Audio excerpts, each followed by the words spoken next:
Hey everybody, I just wanted to give you a heads up. This is the way I personally do this. I'm not a professional. I'm just a backyard guy doing this for myself to save myself some money. I got power steering pump from my old motor, and I'm going to switch it with this one. Swap them out. This is the way I'm going to do it. I'm not a professional. There are a lot of people out there that can do it better than me, quicker than me, and with a lot less trouble than me, I'm sure. So, you guys be patient, watch the video. You might learn something. I know I learned a lot doing this. It's the first time I've ever actually done this. And I bleed it at the end. If you need to know how to bleed it, I done it at the end. So please stay tuned, watch it, and let me know what you think. Please leave me a thumbs up, thumbs down. If you're not subscribed, please subscribe. I'm sure I'll have a whole lot more videos in the future. If you don't see any in my playlist to watch, I'm sure I'll have something in the future. Y'all have a great day and enjoy the video. Welcome back to the channel. Any of you guys ever change a power steering pump on one of these? Sometimes they can be a bear. I'm going to try and change this one today. There's the power steering pump right there.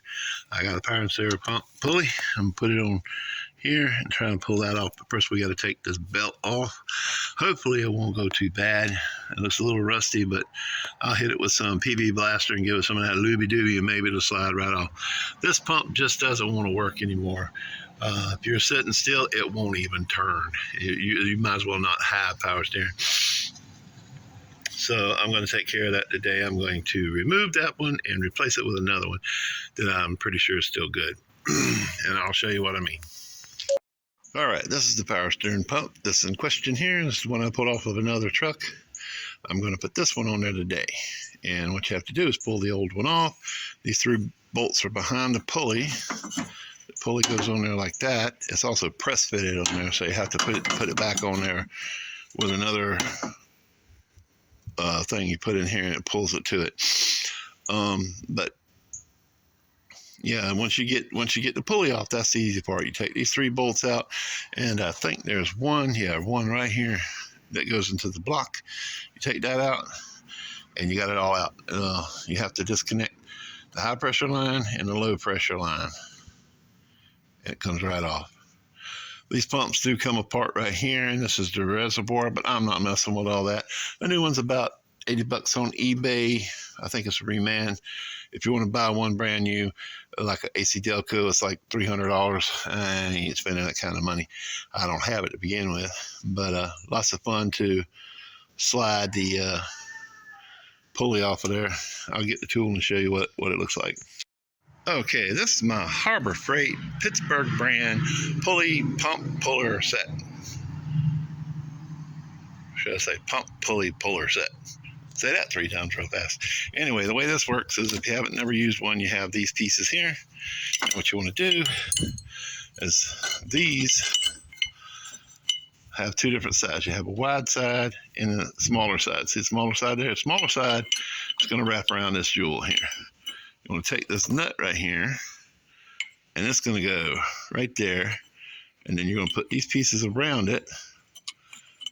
See if I can do it with one hand. Like that, see? And then you're going to put this ring over them, kind of like this. See? Look, I did it with one hand, amazing. Then you're going to find out which one of these. You're either going to need this one or that one to go inside the pulley. So it's going to go inside, well, it's actually going to go inside this shaft right here. And I think it goes in this way right here. It's going to go up in there. And then your bolt, this thing here, is going to thread down in here. It's going to push on that. And this is going to pull the pulley off. It's going to make it slide off this shaft. So kind of like that. See, as you tighten it up in here, it pulls on this and it pulls it off the shaft. That's the way that works. Anyway, that's what I'm going to do to this one down here. I already sprayed it with PB Blaster, even though it looks like it's done dried up. But we're going to give that a go and see if I can get it off of there. I'm probably just going to go ahead and do it because I can't hold the camera and do this because I need both my hands to do this. This is a 13/16 and this is a 1/2 inch in case you were wondering about the size of the nuts. And then when you put it back on, you're going to thread one of these other jewels in there, and you're going to use one of these to basically push the pulley back onto the, it's going to pull it back onto the shaft. All right, let me get to it. Okay, first order of business, you have to pull the belt, the serpentine belt off this one here. And the way you get to that is you need a 15 socket or wrench, and you want to go down here to the tensioner, move it back, slide the belt off, and it'll come off. But in order to get to it, you have to pull this off. You have to loosen this clamp right there and this clamp right here, and you have to unplug your map sensor right there. And then you just wiggle it, and it should come right off. Same thing over here. This one's a bit more tricky. There you go. Then you get this one. Comes right up out of the way like that, and then you're at your pulley. Let's see, am I right? Is that a 15? It is a 15. Now you can use a breaker bar or socket with a ratchet or whatever. I like to do this, and then you slide it over, and then just slip the belt off. A little harder to do with one hand while you're recording, but there you go. The belt is off. Now we're going to work on the pump. Okay, a couple of quick tips. When you go to apply that pin in the middle, make sure the hole in the middle of the power steering pump right there, the shaft right there's a hole, make sure it is clean of dirt and rust. You can get a set of picks like this here from Harbor Freight for $1.49. Reach up in there and break all the dirt up with the pick, and then take your air hose like mine right here and just give it a quick and blow it out, and that way the pin will go up in there without biting you. I was like, well, this won't go in there, I'm gonna have to clean it out, and I did. And another thing, if you put the pin in first, it'll hold the nut up for you so that you don't have to fight it as well as the other two pieces before you put the ring on. Made the job a lot easier. Anyway, I'm going to go ahead, tighten this up with the 2 wrenches until it pops off, or I pop my head off, and we'll see which one comes first. All right, we got the pulley off. Doesn't look too bad. Look at the pollen. That pollen just gets everywhere, doesn't it? Anyway, there's our shaft. There's our pin. Take that pin out, stick it back in our kit. And now we just have 3 15mm bolts here and here and here. And then one more on the back down there somewhere. I don't know which one that is. I think it might be that one. Anyway, I'm gonna, no, that's not it. That's the ground bolt.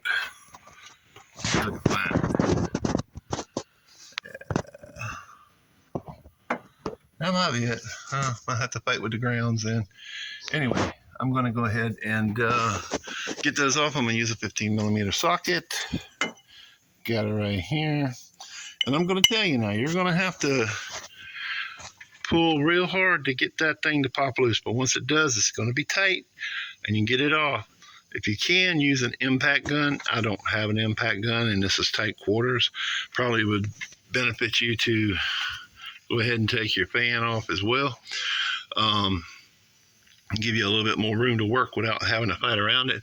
I didn't want to take it off because this one here is kind of messed up anyway. I'll get it later. I'm going to change the water pump because it's making a noise. But this is a 1/2-inch socket. I used it to finish it off, holding it with the 13/16, and it came right off. So yeah, you could do it. You're just going to have to put some muscle into it. Now, let me get those 15s out. Again, it's this one right here, and this one, and then the one on the back. Then we're going to disconnect the lines. Let me get to it. I got the pump off, and it's a struggle. You got to maneuver it between these heavy wires right here. You could probably just take these 2 screws right here loose and move that bracket back. I was being lazy. The bottom hose just slips off. It's got this clip on it, and it slides off. That's the low pressure side. The high pressure side, on this one, it had this on it, and it didn't work for my line, so I unscrewed the line that was on the back of mine and hooked it here, right there. If you do this and your line is like mine and straight to the hose, make sure you wrap it around the low pressure side. That's the only way it will work, is if you snake it around like that. That's the way it's meant to be. So do that. Now I got to snake this back in and get it lined up down here so I can hook up the low pressure side again and bolt it back in. Okay, we've got the pump back on with minimal spillage. You know how it is with oil. A little bit goes a long way. But we've got the 315s in the front back on. It's bolted in. And we got the one in the back bolted back on. We got the line switched over. We got the low volume line hooked up right here. So everything's good. All I got to do is put the pulley back on and fill it with the fluid, and then I've got to bleed it somehow. That's something I've got to figure out how to do. I've never done it before, but as you can see, there is no fluid in there, none. This is one that came on this truck when I first got it. The engine was blown up and I pulled it off. I meant to put it on there before, but this leaf right here, this part right here, was broke off, so I had to change it. I didn't know how to get the pump off, and I had to do some research and figured it out. Now I'm going to clean this up right here where the pulley goes, and we're going to slide that bad boy back on there. You have to put it on there with the tool. So let me get that straightened out, and I'll be right back. My friends, I'm going to show you what I had to do here. This bit right here is one of these right here. And what you do is you screw that into what they call the jack screw, the part that goes there, and you screw this down on it. I showed you that earlier. Okay, you screw that in there, and you have to get it really tight because you're going to hold that. This end's going to screw into the shaft of the pump. Okay, and then once you get it in there as tight as you can, they tell you to do it a different way, but I didn't do it. You're going to take and you're going to put this washer on there, and this here bearing, it's got this open face on it. It's going to go against the washer, against the pulley. Okay, once you get that on there, then you're going to put this on there, and you're going to tighten it up as tight as you can. My recommendation is to get 1/2 inch ratchet and get your 3/16 wrench. Let the ratchet hold the jack screw. This is the jack screw right here. And you take that 3/16 wrench and you crank down on this nut right here. And you just, like, when you pull up on the wrench, the ratchet will let the jack screw turn back the other way. It'll let this whole thing turn back the other way. And then when you tighten down on it, it's like having a ratcheting wrench. And you're going to tighten that jack screw, tighten that nut down. You're going to tighten that down against those bearings that's going to push this pulley right here against the shaft of the pump. And you're going to get it to go back as far as you can, and it's going to stop. Trust me. I was like, well, I need to line up the belt, so I put the belt on it to see if it would line up. Let's see if it lined up pretty good.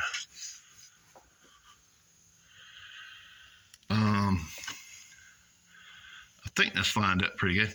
Anyway, after you tighten it down as far as it'll go, it will actually stop. And then you can take everything off, put the belt on, and you're done. Let me tell you something. That was a bear with the span in the way, and this hose in the way right here, this hose in the way right here. It was tearing up my arm. This was pulling the hair out of my arm right here, the radiator hose was, and this one down here with this protector on it was just tearing up my knuckles on the back of my hand. So anything you could do to prevent that's fine. You can also take this off right here. I think there's one, two, there's one down there somewhere. There's one on the bottom. There's 3 right there. 1, 2, 3, and 1 on the bottom bolts. They're 15 millimeter. You take them all out. This whole thing will come off. You'll have to disconnect your alternator from the back, and that's the old pulley. Anyway, you disconnect your alternator from the back. The whole thing will come off. You could do the pump replacement on the ground, put it back on, take it, put the whole mechanism back on. But this sucker here weighs 60, 70 pounds. With the alternator on it, you might want to take the alternator off, make it a little lighter, but it's still heavy, okay? Even though it's aluminum, it's still heavy. That's probably the best way to do it. But I didn't want to take all that out. It's dark, see? So it's back on. All I gotta do is take the jack screw out, crank it up, let it bleed. I'm gonna do a little bit of research and see how you're supposed to properly bleed these before I do. But yeah, I filled it up with fluid. I didn't use the old fluid. I used some new fluid. It didn't take that much. So let me figure out how to bleed these and I'll be back. All right, I got it all tidied up. Wipe this extra fluid off of here. I've already bled it, but I'm going to show you how to bleed it because I want everybody to do it right. After you put the pump on, whether it's a new one or an old one, do not crank up your truck. What you want to do is you want to jack the front end up off the ground where both tires are free. Otherwise, you're going to break your arm. I say that with jest, but it's hard. You're going to come inside your truck and you're going to turn the key. I'm going to close the door. And then you're going to turn the steering wheel all the way from one side till it stops. Then turn it all the way back to the other. That's easier with two hands, like that. And you want to do that as many times as you can stand to do it. Once you do it about 10, 15 times, you know, from all the way to the left, all the way to the right, back and forth, back and forth, back and forth. Don't stop until you get all the air bubbles out of the system. And just FYI, if I forgot to tell you, make sure your reservoir is full to the level that it's supposed to be. I overfilled mine because I knew what I was going to do next. But see down in there, the level it is, it actually was almost to the top when I started. Your power steering system is going to suck that fluid up. And it's going to fill all those voids in there that have air and everything else in there. It's going to fill all those voids. And when it does, you're going to have to, if you only put the recommended level in there, you're going to have to put more in there when you're done. Once you're done doing that, then you can crank it up. After you crank it up, if you come here, I'll crank mine up and show you. See how smooth and quiet it is? If you get that and you hit you still got air in the system. Turn it off real quick. Keep doing it. Go back and forth, back and forth, back and forth until you get all the air out of the system. Once you get all the air out of the system, then you're done. You can let your truck down and you can keep going. So, yeah, that's how you do it. That's how I do it. I'm not a professional. I know there's a lot of people out there who could do it faster than me, better than me, with less trouble than me. So, you know, if you want to go find them and follow their instructions, that's fine. I'm not really doing this as a tutorial. This is just how I'm doing it. So you get the idea of what I'm doing. So I hope I can help somebody by doing this, but this is what I did. And this is a used pump, just FYI. I did not buy it. It came with the truck, but I bought a new motor and it had one on it, and I'm pretty sure I did something wrong to cause it to go bad. But now we got this one in here. We're going to drive this one and see how this one works out, and it sounds like it's already doing a whole lot better. Anyway, I hope you guys enjoyed this video. If you did, how about leave me a thumbs up, and if you're not subscribed, please subscribe. Please subscribe. It helps the channel. And I want to thank each and every one of you, and I hope you have a great evening.